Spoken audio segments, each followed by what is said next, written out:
नमस्कार, मैं हूं केवल तामंग और आप देख रहे हैं खबर समय सिक्किम। सिक्किम की पारंपरिक और प्रमुख फसल बड़ी इलायची को पुनर्जीवित करने के उद्देश्य से राज्य सरकार ने अपने महत्वाकांक्षी कार्यक्रम मेरो इलायची मेरो धन के तहत प्रयास तेज कर दिए हैं। गुरुवार को मुख्यमंत्री प्रेम सिंह तामंग ने सम्मान भवन गैंगटॉक में इस कार्यक्रम की पहली समीक्षा बैठक की अध्यक्षता की है। ये जानकारी मुख्यमंत्री कार्यालय द्वारा जारी प्रेस रिपोर्ट में दी गई है। अब इस बैठक के दौरान मुख्यमंत्री ने कार्यक्रम की प्रगति की समीक्षा की और विज्ञान एवं प्रौद्योगिकी विभाग सिक्किम सरकार द्वारा बड़ी इलायची खेती से जुड़े प्रमुख मुद्दों पर किए जा रहे कार्यों की सराहना की। उन्होंने अधिकारियों और विशेषज्ञों को किसानों के हित में नवाचार आधारित समाधान विकसित करने तथा सामूहिक प्रयास से इस क्षेत्र को मजबूत करने के लिए प्रोत्साहित किया है। बैठक के दौरान डीएसटी की फील्ड गतिविधियों और निगरानी कार्यों को मजबूत करने के लिए एक कैंपर वाहन भी विभागीय टीम को औपचारिक रूप से सौंपा गया। इसके साथ ही कार्यक्रम में बड़ी इलायची में फैलने वाली ब्लाइट बीमारी के नियंत्रण के लिए पैकेज ऑफ प्रैक्टिसेस भी जारी किया गया। इसमें बोडो मिश्रण के नवाचारपूर्ण उपयोग के माध्यम से बीमारी से निपटने की तकनीक शामिल है, जिससे किसानों को फसल बचाने में मदद मिलने की उम्मीद है।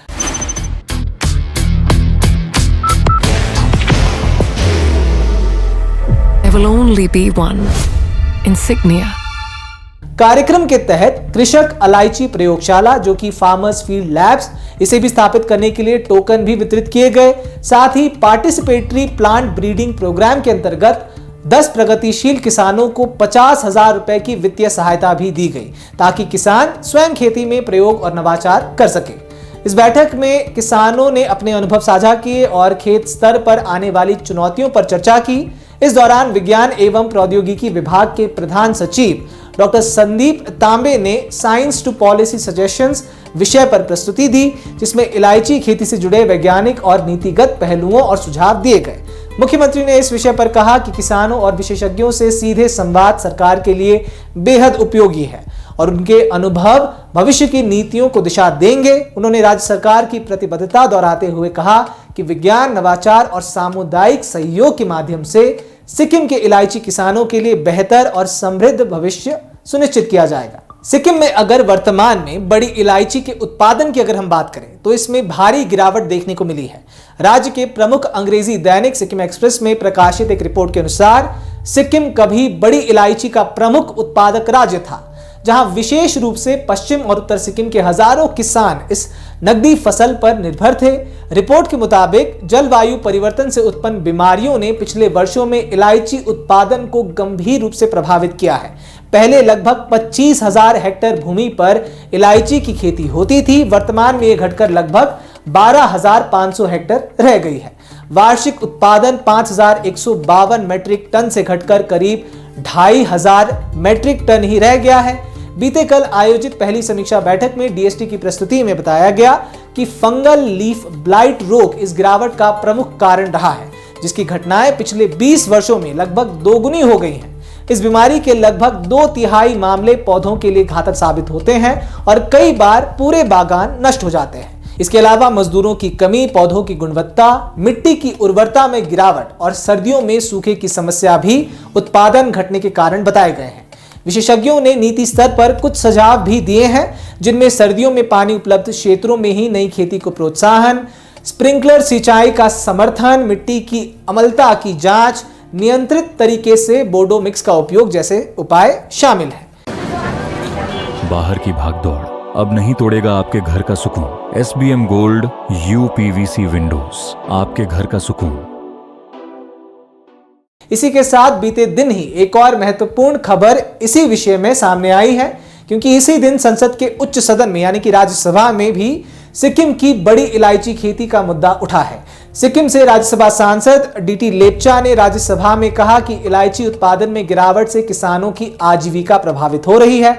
उन्होंने केंद्र सरकार द्वारा स्पाइसेस बोर्ड इंडिया से किसानों को तकनीकी और वित्तीय सहायता देने की मांग करते हुए युवा किसानों के लिए विशेष प्रोत्साहन, रोग प्रतिरोधी किस्मों पर अनुसंधान और बेहतर पोस्ट हार्वेस्ट प्रोसेसिंग की आवश्यकता पर जोर दिया है। सांसद ने कहा कि समय रहते उचित कदम नहीं उठाए गए तो ये हिमालयी क्षेत्र की एक महत्वपूर्ण फसल के लिए गंभीर संकट बन सकता है। अब इस महत्वपूर्ण मुद्दे पर एक और खबर का उल्लेख यहाँ पर बेहद ही जरूरी है, क्योंकि इस संकट से निपटने के लिए वैज्ञानिक स्तर पर भी पहले ही शुरू की जा चुकी है सिक्किम में। सितंबर 2025 में भारत सरकार के डिपार्टमेंट ऑफ बायोटेक्नोलॉजी ने सिक्किम की इलायची खेती के पुनरुत्थान के लिए 8.06 करोड़ रुपए के शोध परियोजना को स्वीकृति दी थी। Elevate your career at IIHM Siliguri, organizers of the International Young Chef Olympiad. Earn a degree with placements in France and Mauritius. Now in Kalimpong. उस समय सिक्किम एक्सप्रेस में ही प्रकाशित एक रिपोर्ट के अनुसार इस परियोजना के तहत देश के प्रमुख जैव प्रौद्योगिकी संस्थान जैसे कि ICGEB, NIPGR, IBSD, NABI और NCBS मिलकर इलायची फसल के पुनर्जीवन पर काम कर रहे हैं। इस परियोजना में आधुनिक तकनीकों जैसे कि anti fungal biofornulation, nano bio pesticide, RNA आधारित वायरस प्रबंधन, माइक्रोबियल प्रोबायोटिक्स का उपयोग किया जाएगा, जिससे सिक्किम की ऑर्गेनिक खेती नीति के अनुरूप समाधान विकसित किए जा सके। विशेषज्ञों के अनुसार यह पहल केवल कृषि सुधार नहीं बल्कि करीब 20,000 किसान परिवारों की आजीविका और सिक्किम की सांस्कृतिक विरासत को बचाने की दिशा में महत्वपूर्ण कदम माना जा रहा है। अब यहां सिक्किम सरकार के पहल और केंद्र सरकार द्वारा दिए गए साथ को देखें तो आशा की जानी चाहिए कि निकट भविष्य में सिक्किम की पारंपरिक और प्रमुख फसल बड़ी इलायची को पुनर्जीवित करने में सफलता मिल सकती है। इंतजार बस उस दिन का है जब सिक्किम में फिर से बड़ी इलायची के बागान पहाड़ों के बीच लहराते हुए नजर आएंगे। तो इसी पर नजर हमारी बिल्कुल बनी रहेगी। ऐसे ही तमाम खबरों को जानने के लिए हमारे साथ बिल्कुल बने रहें और देखते रहें खबर समय सिक्किम। हर समय खबर समय। धन्यवाद।